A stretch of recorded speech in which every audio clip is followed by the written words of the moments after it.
Hi, I'm Kenneth. I learned something new this week. This week, I learned about airplane crashes and where to sit so I can have the best chances of survival, and I am sharing it with you.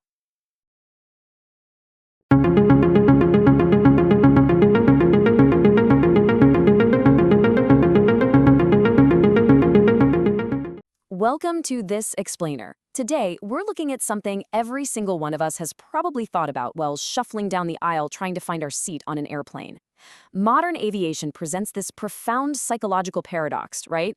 Our human brains, which obviously evolved for life on solid ground, are just naturally predisposed to freak out a little at the thought of being suspended in a pressurized aluminum tube 35,000 feet up in the air. It feels totally unnatural, especially when you consider that a little over a century ago, commercial flight literally didn't even exist. But the reality of modern engineering tells a completely different story.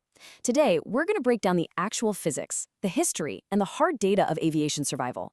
We're going to look past our primal anxieties and just let the math show us the truth. Here is the mental roadmap for our explainer today. We'll start with a century of aviation risk, then anatomy of an aircraft accident, followed by the safest seat debate, the physics of the tail, and we'll wrap up with proactive safety and survival. By the end of this, you're going to know exactly where the safest seat is, backed by pure science. Okay, let's dive into this. When you check in for a flight, how do you actually choose your seat? For most of us, it's a super simple calculation of comfort. We want extra legroom, maybe a nice window view, or we just want to be close to the front so we can get off the plane faster. But what if we looked at seat selection as a matter of survival? Consider the absolutely devastating case of Air India Flight 171. In 2025, that flight crashed during its initial climb. Imagine the absolute chaos in that cabin, the sudden, violent plunge, the deafening noise of the engines failing, and the immense structural forces tearing the fuselage apart. Out of 242 souls on board, 241 perished. It had a staggering 0.4% survival rate. That is literally the lowest on record for a commercial flight with a survivor. Yet 41-year-old Vishwas Kumar Ramesh walked away with only minor injuries. Why? Simply because he was in seat 11A. Is that just incredible luck? Or is there a precise science to it? Let's start with Section 1, a century of aviation risk. To really understand the science of survival, we first have to address the history of flight risk. Look, it is perfectly normal to feel anxious about flying. We suffer from a cognitive bias known as the availability heuristic. Because plane crashes are incredibly rare and highly spectacular, the media covers them heavily, making them feel way more frequent than they actually are. But let's systematically dismantle that anxiety right now with some hard data. According to safety experts like Dr. Ite Gall, your odds of dying in a commercial plane crash are less than 1 in 11 million. Let that sink in for a second. Statistically speaking, you are vastly more likely to be struck by lightning or even win a major lottery jackpot than you are to perish in the sky. Now, it is important to distinguish between commercial air travel and general aviation.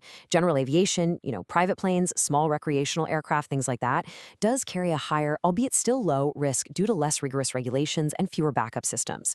But when we look strictly at commercial flights, the safety record is an absolute testament to one of humanity's ongoing engineering triumphs. Getting to this level of safety took time, though, and the history of aviation is basically written in the debris of early failures.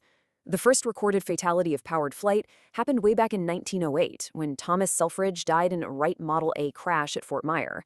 Just 6 years later, in 1914, the world saw the very first scheduled commercial passenger flight, as planes quickly evolved from fragile wooden canvas contraptions to these massive multi-engine jet transports. The scale of potential disasters obviously grew too. We saw the darkest day in aviation in 1977 with the Tenerife runway collision, and the deadliest single aircraft accident in 1985 with Japan Airlines Flight 123. Yet a massive Boeing study spanning from 1959 all the way to 2011 proves something absolutely incredible. As global air traffic exponentially increased, literally transforming from a luxury experience for a few into a daily commute for millions, fatal accidents drastically plummeted. Every single crash became a crucial data point that engineers meticulously analyzed and used to prevent the next one. Moving on to Section 2, Anatomy of an Aircraft Accident. If flying is so exceptionally safe now, how and why do planes actually go down today? Let's look at the modern mechanics of a crash. First, we really need to speak the precise language of aviation safety. There is a very strict difference between an accident and an incident, as defined by the U.S. Code of Federal Regulations and ICAO standards. An incident might be a terrifying close call that affects the safety of operations, like, say, severe turbulence or a minor landing gear issue. But ultimately, everyone walks away fine and the plane is largely intact. An accident, however, involves a far more severe outcome: death, serious injury, or substantial unrecoverable damage to the aircraft itself.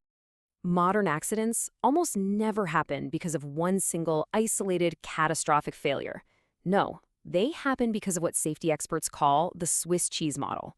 Imagine your safety defenses as slices of Swiss cheese stacked together. Each slice represents a layer of protection, like pilot training, mechanical redundancy, or air traffic control. But, as we know, each slice also has tiny holes, representing weaknesses or momentary lapses. An accident only occurs when the holes in multiple slices line up perfectly. For example, a tiny maintenance oversight might unexpectedly align with a sudden severe weather event, which then perfectly aligns with pilot fatigue. We've seen this in history. Complex mechanical failures like JAO 123, or highly specific environmental factors like the Jeju Air Flight 2021-16 crash in 2024. That one was triggered by a bird strike exploding an engine exactly during a critical approach phase. Multiple defensive layers literally have to fail momentarily and simultaneously for a tragedy to strike. Aviation is essentially a massive game of energy management. And this brilliantly illustrates that the most dangerous phases of flight are the transitions. When an aircraft is shifting its kinetic and potential energy, it's operating closer to its performance margins. Looking at the major incident zones here, the overwhelming majority of survivable incidents occur during the initial climb, the approach, and the landing. During these critical windows, the plane is closer to the ground, moving relatively slower, and actively maneuvering. Cruising at 35,000 feet, which honestly often feels the most terrifying to nervous flyers because of the sheer height, is actually the safest, most stable part of your entire journey. Let's get into Section 3, the safest seat debate. Knowing how and when these accidents happen, it is time to debunk a massive myth. Most people naturally assume first class, right up at the front of the plane, is the absolute safest place to be, simply because it's the most expensive and luxurious. But rigorous data from Popular Mechanics and Time magazine, who literally poured over decades of FAA and NTSB accident files, tells a completely different story. The front section of the fuselage has a 38% fatality rate. The middle section, right over the wings, sits at a slightly higher 39%. But look at the rear section behind the wings. The fatality rate drops down to 32%. The data is crystal clear. In the event of a crash, sitting in the back of the plane is statistically significantly safer than sitting in the front. Now, what's really interesting about this slide is when we map specific seat placement, the ultimate contrast reveals itself. The absolute gold standard is the rear middle seat. It boasts the lowest fatality rate at a mere 28%. Compare that to the deep red zones, the middle aisle seats, positioned directly over the wings. Those hold the highest risk with a 44% fatality rate. Why is the middle aisle so dangerous? Well, it comes down to a few factors. First, you're sitting right on top of the aircraft's central fuel tanks, massively increasing the risk of being caught in a post-crush fire. Second, aisle seats offer less structural buffering from the sides of the fuselage. And third, they expose you directly to the chaos of the aisle. Actually, it's not just chaos. Falling debris, loose luggage, or a panic stampede of passengers can cause severe injury during a frantic evacuation. Let's move to and see how this builds in Section 4, the physics of the tail. So why is the back of the plane so much safer? It really comes down to the undeniable physics of an impact. In most accidents, an aircraft is moving forward at a very high velocity. When it strikes the ground, all that immense kinetic energy has to go somewhere. This means the front of the plane, the nose, the cockpit, and those highly coveted, expensive first-class rows absorb the initial massive shock. They effectively act as a giant crumple zone, sacrificing themselves to slow the aircraft down. The rear section, on the other hand, benefits from that deceleration. By the time the impact forces travel all the way down the length of the fuselage, the G-forces experienced by passengers in the tail are significantly lower. Plus, the rear is physically farther away from the heavy, fuel-laden wing spars, which are the primary source of catastrophic post-impact fires. In many severe crashes, the tail section completely separates from the wreckage, acting as a life-saving insulated cocoon for the people inside. And we don't just have to guess about this or rely entirely on old crash reports. In 2012, the Discovery Channel literally crashed a full-scale unmanned Boeing 727 into the Mexican desert specifically to test this exact diagram. It was an incredible, multi-million-dollar science experiment. High-speed cameras and crash test dummies proved it definitively. Upon impact, the front rows were completely obliterated by fatal unsurvivable forces. Meanwhile, the tail section neatly separated from the main fuselage and remained largely intact. We saw this exact physics play out in the real world with the Jeju Air crash, too. When rescue crews arrived, the only 2 survivors were flight attendants seated securely in the separated tail section. Speaking of flight attendants, there's another fascinating mechanical reason they often survive at higher rates. Have you ever noticed they usually sit in backward-facing seats equipped with strict 4-point harnesses? A comprehensive 1952 Navy aviation study proved that passengers are a staggering 10 times more likely to survive severe impacts in backward-facing seats. Why?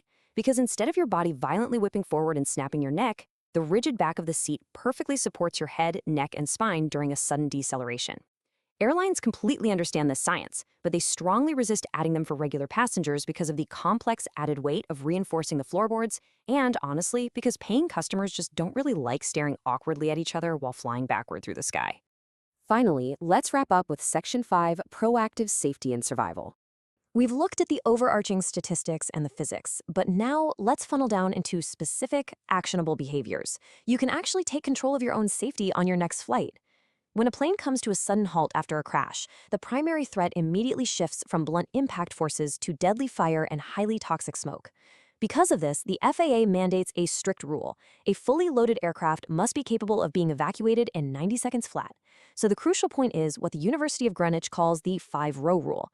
Their massive study analyzing survivor movements found that passengers seated within 5 rows of a viable emergency exit have a massively higher probability of escaping. Beyond that 5-row threshold, a terrifying psychological and physical barrier emerges.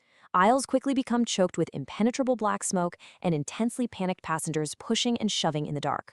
Once you're more than 5 rows away, survival rates violently plummet. This proximity to an exit is exactly why Vishwash Kumar Ramesh survived in seat 11A.